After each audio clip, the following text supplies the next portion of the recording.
Alô, meus amigos, o meu nome é Ivan. Eu falo sobre o homem da construção. Amigos, a sociedade como um todo deve muito a esse profissional e é uma dívida não saldada pela sociedade.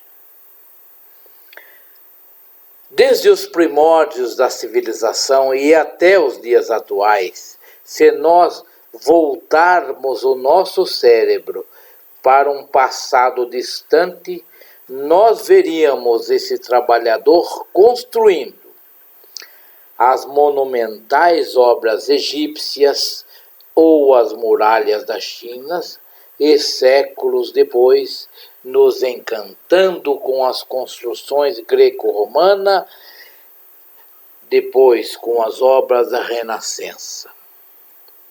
Atualmente, causam espanto as obras nos Emirados Árabes. Meus caros, o homem da construção operou e ainda opera das mais variadas formas com o objetivo de resguardar a criação humana ou a tudo que lhe é indispensável. Fomos fundamentais à colonização para transformar essa terra numa nação.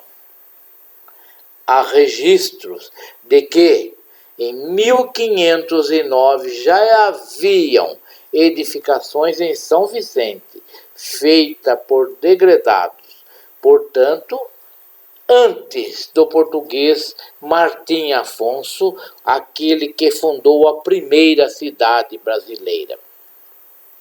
Meus amigos, a cidade de Brasília, nossa capital, foi feita em 41 meses. Na inauguração, o presidente Juscelino Kubitschek de Oliveira ergueu um monumento aos reais executores do projeto da nova capital, os chamados candangos. Meus amigos, o homem da construção acostumou-se a apelidos que lhe depreciam. Candango, peão, Severino são nomes recorrentes e que não lhes causam incômodo. Nós aprendemos também a conviver com índices escandalosos de acidentes de trabalho e uma exploração predatória da mão de obra. Ao contrário do apicultor, que reserva o mínimo para sua colheita se alimentar no inverno, no nosso setor, o empreendedor raspa todo o mel e nos deixa à própria sorte, concluindo o seu empreendimento. Se você acessar os links abaixo que eu estou lhes deixando, você os verá. Construindo absolutamente desprotegidos, explorados, descalços e seminus, operando uma atividade de risco, uma atividade perigosa. Um exemplo claro e recente desse descaso é a OAS, uma multinacional famosa, flagrada trabalhando para o governo federal, num grande centro, numa obra de alta relevância e operando uma mão de obra escravo. Se você quiser ver, acesse o link chamado Terminal 3, Aeroporto Internacional de Guarulhos, e aqui você verá documentado procedimentos escabrosos de escravidão consumada em pleno século XX e numa grande cidade. E ainda nós temos um outro link que é sobre a construção da usina de Paulo Afonso, uma das joias da engenharia nacional, mas que a beleza da obra contrasta com o desrespeito com a vida humana. E temos para você ver ainda um outro link que trata da tragédia da Gameleira, um dos mais escabrosos casos de impunidade no nosso país, onde vidas se perderam, famílias foram destruídas por uma ambição política. Ninguém foi punido até hoje e a justiça colocou a tragédia no esquecimento. Meus amigos, é inegável a contribuição do homem da construção através dos séculos. Nós agregamos conforto, beleza, qualidade e tecnologia. Enriquecemos empresas, instituições e pessoas. Com o nosso trabalho, nós elegemos governos e facilitamos a vida de toda a sociedade, mas nós não nos favorecemos. A injustiça contra o homem da construção é histórica. O homem da construção raramente se aposenta, e as raras exceções ocorrem no trabalho formal, onde somos o mínimo. Entre as várias formas de exploração, um artifício do governo que permite regularizar as obras clandestinas e em desfavor do trabalhador é uma das mais injustas. A construção civil é o reino da informalidade, especialmente a construção de imóveis unifamiliares e reformas. Não se formaliza.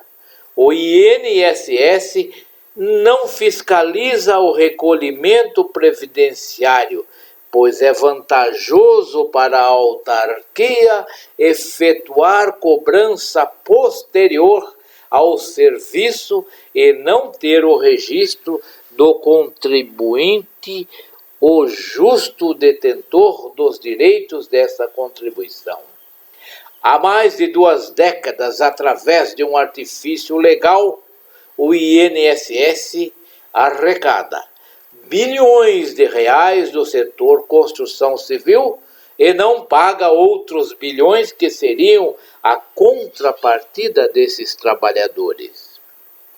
Meus amigos, em 2014, o Repórter Brasil registrou o triste recorde de ter o setor como o recordista de trabalho escravo no Brasil. Nós, meus amigos, somos 8,2 milhões de trabalhadores no setor, com 5 milhões de trabalhadores informais. No período da pesquisa, 62 mil acidentes de trabalho ou doença ocupacional ocorreram. E pasmem e acreditem, 858 trabalhadores escravizados foram encontrados dentro do canteiro de obras. Meus caros, todo advogado previdenciário já se deparou com uma situação de desespero de um trabalhador ou de sua família. Somos uma categoria das mais expostas a acidentes de trabalho e a doenças ocupacionais, que causam não apenas a incapacidade laboral, mas não raramente o óbito. Meus amigos, a alta rotatividade da mão de obra, em termos práticos, impede a nossa aposentadoria pela contribuição insuficiente. Eu concluo, meus amigos, se à sombra da lei nós somos o campeão da informalidade e dos acidentes de trabalho, e se em pleno século XX encontramos condições análogas à escravidão e encontramos uma entidade patronal que recorre ao Supremo Tribunal Federal para proibir a divulgação da lista suja desses empregadores, a nossa situação é muito crítica.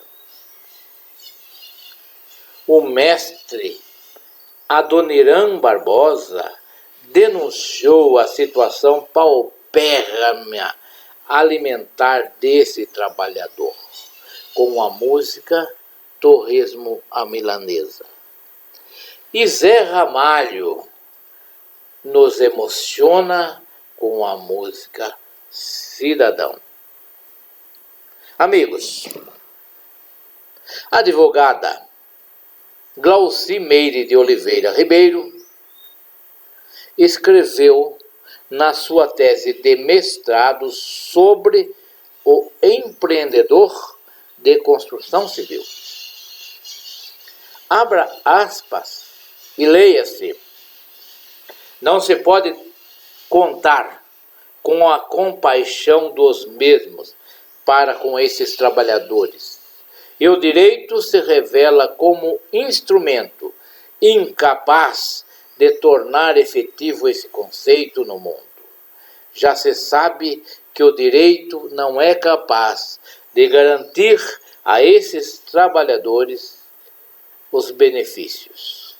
A educação e o conhecimento são capazes de transformar esta dura realidade. E eu, pessoalmente, lhes digo, amigos, a reforma trabalhista, previdenciária e as simplificações das NRS caem sobre o homem da construção como uma ameaça séria, crítica e, sobretudo, desumana. O homem da construção precisa rever preceitos, conceitos e, sobretudo, preços. Nós enriquecemos muita gente, mas nos empobrecemos em relação às outras categorias profissionais. O sistema dificulta o nosso acesso às riquezas que produzimos. E pior, há sem dúvida uma tendência de piora. Enriquecemos muita gente e nos empobrecemos outras, tantas mais. Amigos, eu os convido a acessar os links abaixo que eu deixei. Faça uma reflexão. Eu os convido a refletir e a participar do nosso treinamento e a pensar em objetivos pessoais justos e relevantes para a sua vida. Inscreva-se no meu canal. Pense e eu os desejo ver numa próxima oportunidade. Até uma nova vez. Até mais.